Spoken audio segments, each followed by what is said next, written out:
দর্শক, আজ কথা বলবো বাংলাদেশ মার্শাল আর্টের জনক উস্তাদ জাহাঙ্গীর আলমের সঙ্গে। তিনি একাধারে একজন অভিনেতা, পরিচালক, প্রযোজক, পরিবেশক।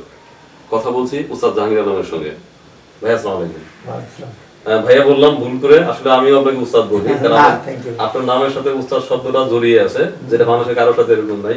তো এই উস্তাদ জাহাঙ্গীর আলম, এই পদবিটা কিভাবে আপনার নামের সাথে এত জড়াজড়ি? ঠিক আছে, যে বাংলাদেশে ইউনিভার্সিটিতে লেখাপড়া যারা করে ওখানে কিছু প্রফেসর আছে না, মনে করেন আলমগীর প্রফেসর, নাদিম প্রফেসর, ওনার নাম হলে নাদিম এবং প্রফেসর হলো আলমগীর। আলমগীর তো ওনারা কি বলবেন, আলমগীর করবেন নাকি প্রফেসর জাহাঙ্গীর বলবেন, আলমগীর বলবেন? প্রফেসর বলবো। এই জন্য আমি মার্শাল আর্টের প্রফেসর, এই জন্য আমাকে সবাই উস্তাদ বলে। মানে একদম যারা আপনি তো যারা মার্শাল আর্ট করেন তারাও তো বলেন, আমি বলছি আমি একজন সাধারণ মানুষ হিসেবে আপনাকে উস্তাদ বলি। ওই যে নেম, যে একজন প্রশিক্ষক এই হিসাবে উস্তাদকে উস্তাদ বলাতে সবাই, যেহেতু সাকিবেরা উস্তাদ বলে, বাংলাদেশে ওই ইউনিভার্সিটি প্রফেসরের নাম উস্তাদ জাহাঙ্গীর, প্রফেসর টাইটেলটা আগে আছে আর কি, প্রশিক্ষক এই কারণে। তো এই প্রশিক্ষণটা শুরু করলেন কত বছর আগে বা কত সালের দিকে? আমি আমার বয়স যখন 9-10 বছর, ওই সময় থেকে আমি প্র্যাকটিস করি। আমাদের বাড়ি হলো কক্সবাজার, ওখান থেকে উকিয়া থেকে নদীর ওপারে পাড়িয়ে যেতে পারতো আগে। আমার আত্মীয় স্বজন ছিল, ওখানে গেছি, দেখার পরে আমি মার্শাল আর্ট খুব পছন্দ করতাম। ছোটোবেলা থেকে এই ফাইট এই প্রশিক্ষণ নিয়ে 72 সালে বাংলাদেশ স্বাধীন হওয়ার পরে আমি বাংলাদেশে আসি।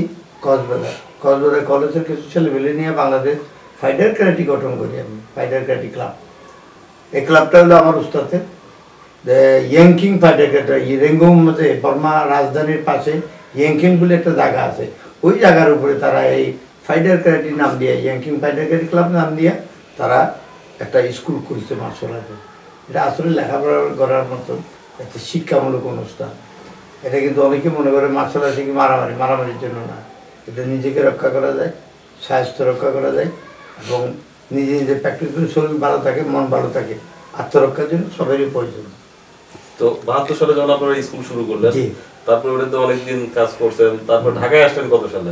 আমি 74-এ হলো চিটাগাং স্টেডিয়ামে মার্শাল আর্ট শিখেছি।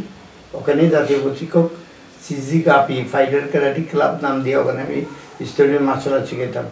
78-এ ঢাকাতে আসি, 78-9 জাতীয় প্রশিক্ষক হিসাবে জয়েন করি আমি বাংলাদেশে। আর সিনেমাতে যুক্ত হলেন কত সালে? আমি ওই 80-র দিকে, 79-এর দিকে থেকে শুরু হয়েছে, 80-র দিকে বেশি জড়িত হয়ে যায়। তাহলে আপনি খুব অল্প সময়ে ওখানেও যেমন সফল, এদিকে ঢাকায় এসে সফল। ঢাকায় এসে একটা আশ্রয় খুঁজতে তো মানুষের কত সময় লাগে? না, আমি তো জাতীয় প্রশিক্ষক ছিলাম, ওখান থেকে তারা আমাকে খবর দিয়ে আনাইছে যে আপনি মার্শাল আর্ট শিখান। তো উস্তাদ, এই যে 72 সালে আপনি বাংলাদেশ থেকে বাংলাদেশে আসলেন বা কক্সবাজারে ঢুকলেন, তো মুক্তিযুদ্ধকালীন সময় আপনি কোথায় ছিলেন? ওই যে আমি বর্মাতে ছিলাম। যারা অনেকে মুক্তিযোদ্ধা বলে দাবি করতে পারি, আমি ইচ্ছা করলে আমি করি না।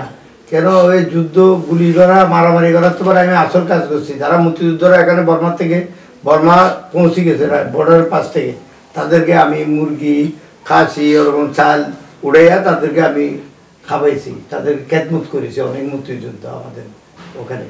তো এটাকে আমি মুক্তিযুদ্ধ হয় না, কিন্তু আমি এটা দাবি করি না। কেন, আমি যুদ্ধ করি নাই এই কারণে, কিন্তু যুদ্ধ না আগে সব কিছুই করছি আমি। যুদ্ধ তো সবাই সামনে গিয়ে যুদ্ধ করতে হবে, আমি ওই রকম মুক্তিযুদ্ধের অনেক সেবা করেছি। তারপরে আমি দেশ স্বাধীন হওয়ার পরে সাথে সাথে মনে করলাম যে বাংলাদেশে আমার যাওয়া উচিত, যেহেতু আমি মার্শাল আর্টের একজন বাংলাদেশের ছেলে।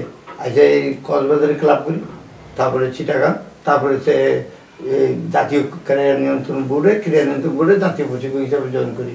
এরপর থেকে সোলানন্দ পরিচয় হয়, জসিমদের সাথে পরিচয় হয়।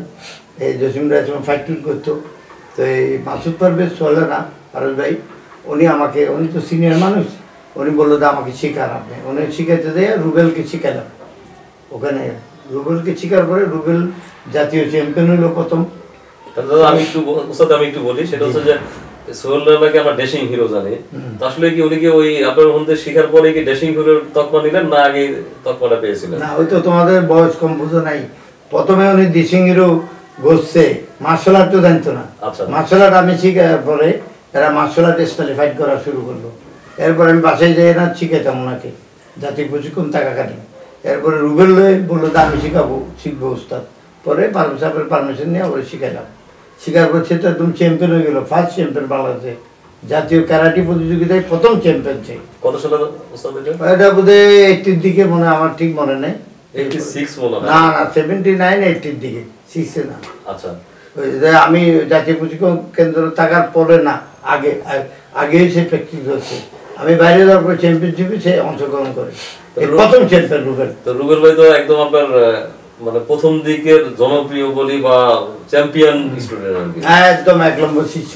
সম্পর্কটা তো ওরকমই এখন। 1 নম্বর শিষ্য, সে খুব ভালো প্র্যাকটিস করছে, সব চাকরিদেরই প্র্যাকটিস করছে, কিন্তু সে খুব এটাকে ধরে রাখছে। এখনো ধরে রাখছেন? হ্যাঁ।